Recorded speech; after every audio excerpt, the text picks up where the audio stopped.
Good evening, classmates. Tonight we're going to be talking about the legacy of Thomas Jefferson. Thomas Jefferson was, of course, one of the most influential founding fathers of the United States, possibly second only to George Washington or possibly Benjamin Franklin.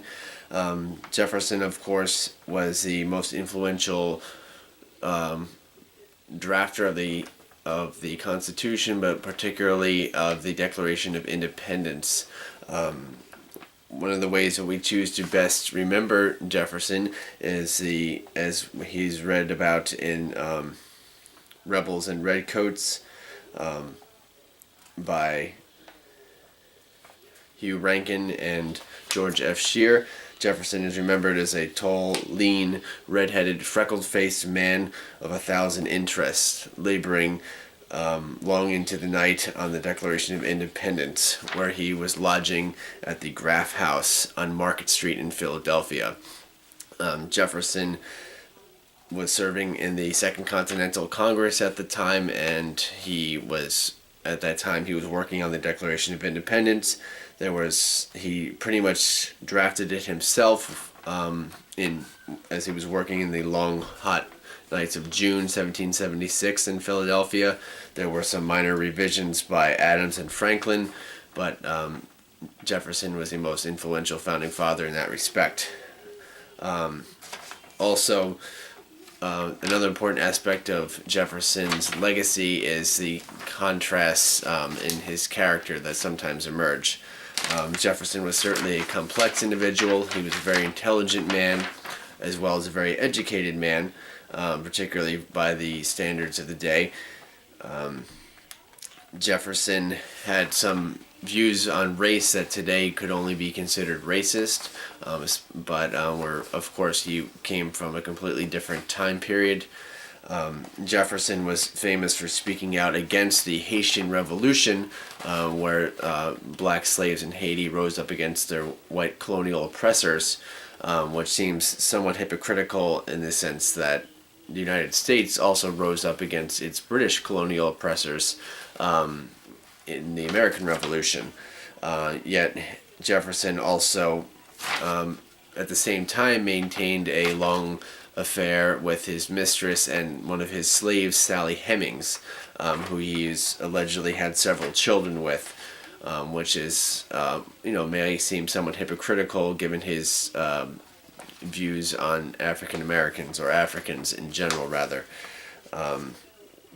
Yet Jefferson was, by all accounts, a very complex individual. When it came to matters of religious freedom, his views were rather less complex. He was a proponent of religious freedom.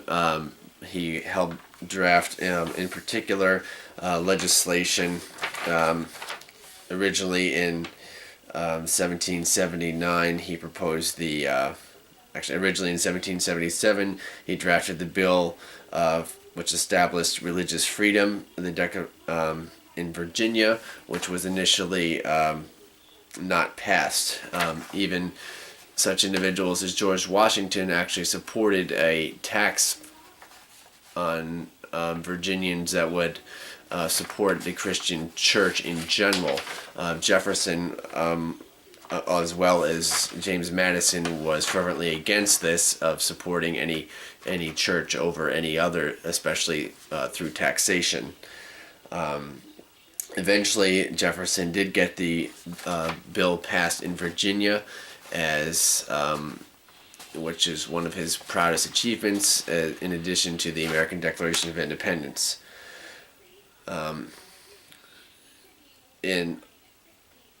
Jan Lewis and Peter Anouf wrote that Jefferson was the holy grail of American history. This was in many ways true. He is the standard by which we study the American Revolution and the early Republic. Jefferson is also called the proxy for the nation in Ken Burns' documentary Thomas Jefferson.